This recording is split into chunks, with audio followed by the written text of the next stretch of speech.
My name is Isabella. I'm 36 years old and live in a quiet town on the outskirts of Denver, Colorado. I work as an accounting assistant for a medical equipment supplier while also managing the household in our small home. No kids, no noise, just me and my husband, Tyler. Tyler is the same age as me. He works as a sales team leader at a major real estate firm. He has a polished appearance, a persuasive voice, always dressed in crisp shirts with a trace of expensive cologne as he walks by. To outsiders, I probably seem lucky, but they have no idea how cold it feels inside this house. Today was supposed to be special, June 12th, our wedding anniversary, 8 years ago, and Tyler's 36th birthday. I took a half day off from work, drove over 30 minutes just to get his favorite red wine, and stopped by a specialty butcher shop to pick out a cut of Wagyu short ribs. I'm not a great cook, but I did everything I could to make this dinner memorable. I strung up lights around the balcony, laid out an ivory tablecloth, arranged the silverware in perfect order. The custom cake I ordered was ready in the fridge, a simple one with smooth vanilla frosting and a small message on top. To Tyler, happy birthday and anniversary. By 7 p.m. I adjusted my dress, dabbed on a little perfume, and sat down to wait. I believed he would come home. 8 o'clock, I lit the candles. 9. I texted. I'm waiting. No reply. 9:30. I called. 5 rings, then voicemail. At exactly 10:35 p.m. I received a short email from Tyler. Sorry, big client emergency, I have to stay at the office, we'll make it up later. No thank you, no happy anniversary. I set the phone down on the table. The candles had burned out long ago, the cake was still untouched in the fridge, and I stood frozen in the golden glow of the dining room lights, still holding the folded napkin I'd prepared for him. I didn't cry, but something inside my chest shifted out of place. That night I put everything away, boxed up the meat and stored it, took down the lights, wiped the table. No one enjoyed the dinner. There was no one to celebrate with. I lay down around midnight, still in the wrinkled dress I had picked out for the evening. I tried to sleep, but the image of that short, cold email kept slicing across my mind like a dull blade. It wasn't the first time Tyler came home late, not the first time I waited until my body ached. But this time, something felt different. A quiet, creeping instinct, like a cold breeze down my spine. The next morning, I got up early and went to work like usual, but all day there wasn't a single message from my husband. I tried calling, just more ringing. It was as if I no longer existed in his world. By noon, growing uneasy, I called Tyler's office. The receptionist hesitated a moment, then said, "Oh, he resigned 3 days ago. He didn't leave any forwarding information." I stood frozen in the hallway of my own office. The air around me thickened. My heart pounded as memories flooded back like a film in reverse. And suddenly I understood. It wasn't about work or a client. He had chosen to vanish, and I, his wife of 8 years, was the last to know. Right after work, I rushed home. Every turn of the wheel felt like bracing against a rising tide. I unlocked the door to our 3rd-floor apartment, the place that once felt like a haven, now thick with suffocating silence. My eyes immediately fell on the shoe rack, a glaring empty space in the 2nd row. Tyler's favorite brown leather shoes were gone. I called out, "Tyler?" No response. I hurried to the bedroom, and my heart sank like a stone. He was standing in the middle of the room, beside an open suitcase, clothes tossed quickly into a duffel bag, a navy suit, a tie, a pair of brand new dress shoes, still with the tags on. Items he never wore to any regular meetings. "What are you doing?" I asked, voice hoarse. Tyler looked up at me like I was a stranger. "You're back," he said flatly, then continued packing. I stepped closer. "Where are you going?" "Next state over," he said casually. "I've accepted a new job. In Albuquerque." "What?" I froze. You quit your job and didn't say a word to me?" He didn't answer. Instead, he pulled a slim folder from his bag and placed it on the table. I opened it. The first page was divorce papers. I stood motionless. "Tyler, what is this?" He looked at me with eyes like steel. You're no longer the wife I need." "What are you talking about?" I gasped, unable to believe it.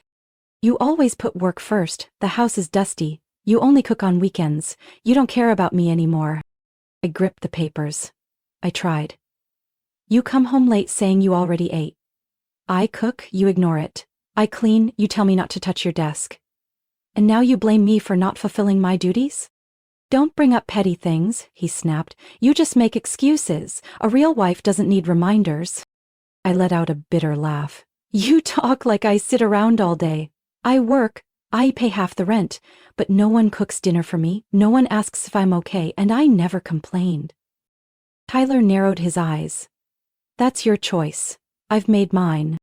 He zipped the suitcase and headed to the door. "I've rented an apartment near the new job. I start next week. Don't get in my way." I blocked the door.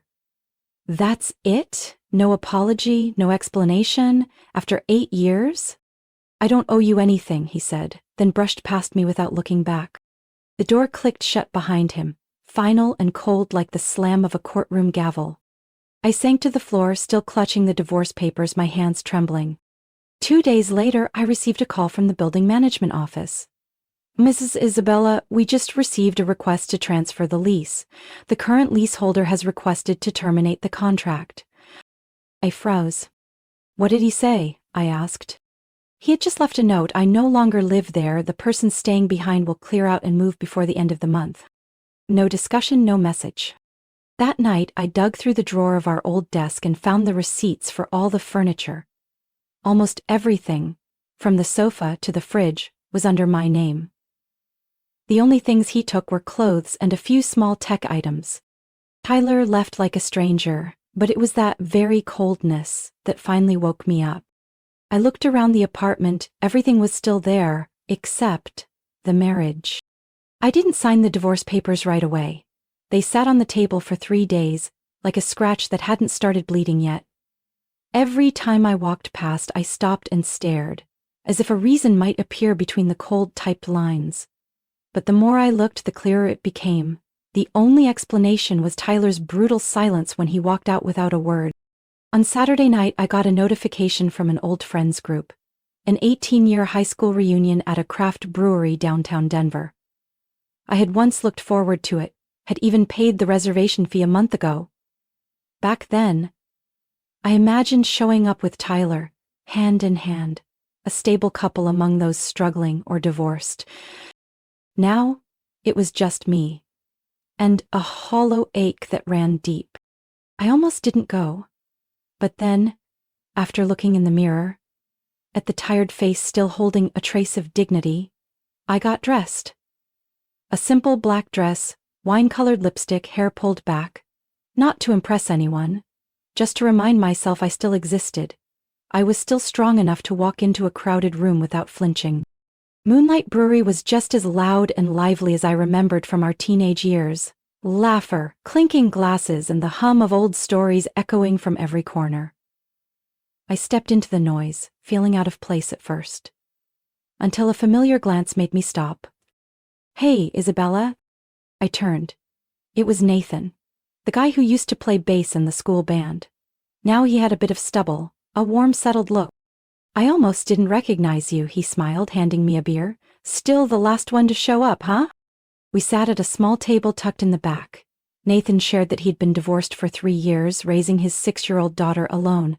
No bitterness, no dramatics, just quiet truths shared like 2 adults halfway through life. When he asked about Tyler, I answered simply, "We're getting divorced." "No pity." Nathan gave a small nod, then changed the subject, and I was quietly grateful for that. That night, driving home through Colorado's early summer chill, I turned on the radio. An old song came on. "It's not right, but it's okay." The lyrics hit like a punch to the chest, pulling up a flood of memories. Cold dinners left untouched, unread messages and hugs that had faded into nothing. All those years I kept telling myself, Tyler's busy, I should be more understanding, I just need to try harder. But facing the bare truth, I realized I had lived like a shadow, always finding reasons to excuse someone else's neglect. Sunday morning, as I was making coffee, my phone rang. The screen lit up. "Tyler." I hesitated a few seconds, then picked up. I've informed the leasing office we're terminating the contract by the end of the month. You should start packing, he said, voice flat like a command. I stayed calm. You don't think you should have asked if I had somewhere else to go? You're an adult, figure it out, he replied bluntly. I set my mug down and spoke slowly. Good. I'll sign. Tyler stayed quiet. And don't call again, I said firmly. Don't talk to me like I'm still the one keeping your house in order. Still no response. I hung up, no hesitation. I sat at the table, my eyes drifted over the divorce papers. Then, as if closing a chapter that had long since rotted, I picked up the pen and signed my name. Not a single tremor in my hand. Not a single tear. Just clarity, after so many years clouded by hollow promises. Exactly 1 week after I submitted the divorce through my attorney, Tyler sent me an email close to 10 p.m. The subject line held just one word: proof. I opened it. Before I could even read the first line, a photo jumped out at me. A marriage certificate. Groom, Tyler Robert James. Bride, Marissa Ellis Whitmore. Stamped in deep red at the bottom, Bernalillo County, New Mexico. Date of registration, exactly 1 day after the court finalized our divorce. Before I could react, my phone rang. He called right after sending it. I picked up. Tyler's voice came through, disturbingly triumphant. You saw it, right? I got remarried. Life's never been better. I didn't speak, I just listened. And deep inside, something quiet began to shift. Her name's Marissa. 36, just like you, but she's mature, gentle, and... He paused. So beautiful you'd be jealous. I stayed silent. She's the only daughter of the family that owns the Whitmore real estate chain in Santa Fe. Her parents built us a small house near the Southern Hills. And the job? Her family helped me become the executive vice president at her company. So that's why you needed the divorce so quickly? I asked, trying to keep my voice steady. Not entirely, he replied. I just couldn't keep living with a woman who always put work first and neglected her role as a wife. I let out a quiet laugh. And your new wife? She doesn't work? She chose to take care of the home. And we're expecting a baby girl, Tyler said smugly. She's 3 months pregnant. Each sentence he said felt like a dull blade severing the final thread that had once tied me to that marriage. But instead of pain, all I felt was a hollow stillness. Marissa Whitmore. I repeated the name after hanging up. It wasn't unfamiliar. I opened Facebook and typed it in. Her profile came up almost instantly. The profile photo showed a stunning woman with soft blonde waves, sharp blue eyes, and a smile that could make anyone feel small. I scrolled down, and then, on the 10th photo, I froze. Marissa was the girl who went to high school with me for 3 years. Back then, her name was Marissa Ellis, not Whitmore. She was scrawny, had squinty eyes, a flat nose, and blotchy skin from makeup allergies. She used to sit in the back, barely spoke, and often got picked on by classmates. No way. I reopened the wedding photo Tyler had sent in the email. The bride in that picture looked like an entirely different person. Not a trace of the old Marissa Ellis remained. But I remembered those eyes. That slightly crooked tooth she used to get teased for. Bunny teeth. The way she always looked down when walking through the hallway. How could I forget? I called Lana, my best friend from high school. Do you remember Marissa Ellis? I asked. There was a pause on the other end, then Lana laughed. Not only do I remember her, I still have a picture of her from senior year. Why are you suddenly bringing her up? I told her everything. About Tyler, about the new marriage, the gifted house, the magically acquired executive title. Lena wasn't surprised. She changed completely after moving to New York to study art. Went through multiple plastic surgeries. Chin, nose, eyes, jawline. People called her Marissa too. But her personality? Still the same. Quiet, calculating, and very strategic about who she latches onto. I said nothing. There was a rumor she got involved with a much older married architect in Brooklyn, Lana added. Then she moved back to New Mexico and opened an art gallery. Guess she's leveled up now. I had no more questions. That night, I sat in my living room staring at Tyler and Marissa's wedding photo. Everything in the frame sparkled. Flowers, white dress, perfectly aligned teeth, and her bright smile. But I knew behind all that was layers of makeup, carefully crafted image, and a well-disguised motive. And he chose that. 1 week after Tyler's bragging call, I got a message from an unknown number. It was short. "Isabella, are you free? I need to talk. It's serious." I knew exactly who it was. I didn't respond. 15 minutes later, he called. I picked up, not because I cared, but because something told me it would be worth hearing. "Marissa gave birth," Tyler said immediately. "A baby girl." I heard him swallow hard, then silence. I waited. "She doesn't look like me. Or Marissa, actually. She doesn't look like either of us." I tightened my grip on the phone, lips pressed together to stop myself from laughing. "Maybe she takes after someone on your side of the family," I offered, light as air. "No, I thought that too, but Isabella, do you remember when you laughed hysterically after I told you about Marissa? You knew something, didn't you?" Tyler's voice suddenly rose, nervous and panicked.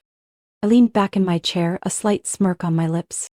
"I just found it interesting," I replied, holding back the sharpness in my tone. "Stop joking. I did a DNA test. The baby is mine, but I still don't get it. Why doesn't she look like either of us?" "I haven't told anyone, but you laughed like you knew something. Please, tell me." I gave a quiet chuckle. My voice was calm. "Do you remember your high school graduation album?" Silence. I continued. "I found it while packing up the old apartment. It was buried at the bottom of your desk drawer, covered in dust." "You were digging through my stuff?" Tyler sounded slightly irritated. "No, I was cleaning, as you requested," I emphasized. And when I opened that album, I was stunned. A curly-haired boy with squinty eyes, crooked teeth, and acne-covered skin. It took me a few minutes to realize it was you. Tyler exhaled slowly. "I always wondered why in 8 years you never introduced me to your college friends, why you insisted on a small wedding with no friends, why there wasn't a single teenage photo in our home. Now I understand." "I changed, out of insecurity," he said quietly. "No," I replied, "you changed because you wanted to live a new life, but you forgot one simple truth: genetics can't be altered." Silence stretched out between us. "You think I'm ashamed of who I was?" "No," I said. "I feel sorry for an innocent child who's going to grow up with 2 parents who couldn't be honest. You hid your past. So did Marissa. And now you're surprised your daughter doesn't resemble the edited versions you both constructed? You think she's gonna look like that old version of me?" Tyler's voice wavered. "No one knows, but she will carry what's real in you. Your blood, your DNA, everything you've tried to erase." I could hear him inhale deeply. "What about Marissa?" I asked, cutting in one last time. "She cried, said she was exhausted from labor. But you know what's worse? She won't hold the baby. Every time she looks at the child's face, she turns away. Yesterday, her mom had to step in and hold the baby because she refused. I don't know what to do." I stayed quiet. A bitter heaviness rose in my chest, not for Tyler, but for a child already rejected by the very people who brought her into this world. I lowered my voice. "You once said I failed as a wife because I wasn't willing to sacrifice.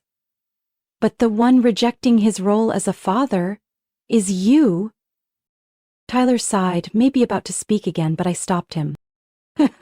"You don't need advice from me. I just hope you don't project your shame onto that baby. She didn't do anything wrong." I ended the call before he could reply. Then I blocked his number. There was nothing more I needed to hear. Nearly a year after my final conversation with Tyler, I barely remembered his presence in my life. Not because I tried to forget, but because the life I built after him filled every empty space he left behind. I moved into a small apartment in Boulder, just a 10-minute walk from the office. The balcony overlooked green hills, with just enough sun to grow a few pots of herbs. Mornings no longer felt like something to dread. I'd wake early, make coffee, and breathe. I kept my current job but reduced my hours.